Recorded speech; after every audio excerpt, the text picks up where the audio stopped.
కల కాదు, నిజం. మధుర గాయనీ గాయకుల మహాసంగమం.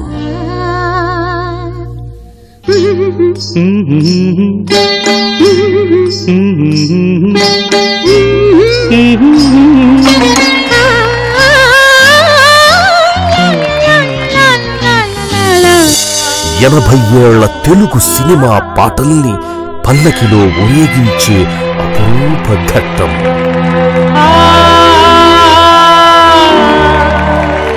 అతిరథ మహారథులైన గాయనీ గాయకులు ఒకే వేదికపై కొలువై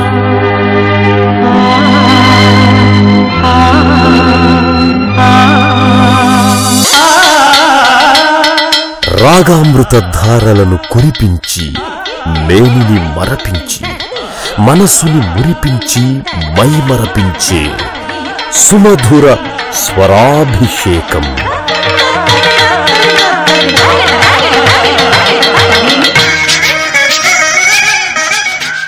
సంగీతాన్ని ప్రేమించే ప్రతి ఒక్కరికి ఈటీవీ సగర్వంగా సమర్పిస్తోంది స్వరాభిషేకం, రాగాభిషేకం.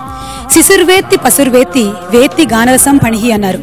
పశువుల్ని శిశువుల్ని సైతం అలరించేటువంటి సంగీతానికి భారతదేశంలో ఉండేటువంటి ప్రాధాన్యత ప్రపంచంలో మరెక్కడా లేదు అనడం అతిశయోక్తి కానే కాదు. మరి సినిమాల్లో అయితే ఎలాంటి భావాల్ని వ్యక్తపరచాలన్నా సంగీతమే ప్రధానమైనటువంటి మార్గం. రొమాన్సు, కామెడీ, విషాదం ఏదైనా సరే సంగీతమే.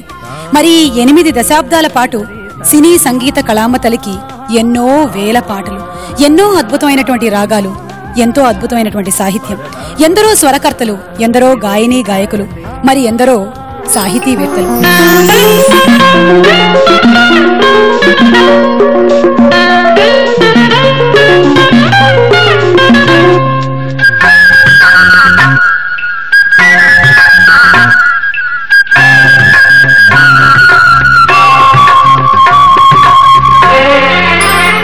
వారందరికీ వందనాలు. అలాగే ఈ అందమైన పాటల్లో నటించినటువంటి నటీనటులు, ఆ పాటలకి దర్శకత్వం వహించినటువంటి కొరియోగ్రాఫర్స్, ఆ సినిమా దర్శకులు, సాంకేతిక నిపుణులు, వారందరికీ శతకోటి వందనాలు. ఈ 82 సంవత్సరాల సుదీర్ఘ సంగీత చరిత్రలో ఎన్నో వందల వేల పాటలున్నాయి. వాటిలో మేలి ముత్యాల్లాంటి 70-80 పాటల్ని ఎంపిక చేసి ఆ పాటల్ని ఒరిజినల్ గా పాడినటువంటి సింగర్స్ తో మీ ముందు ఉంచాలనేటువంటి ప్రయత్నమే స్వరాభిషేకం.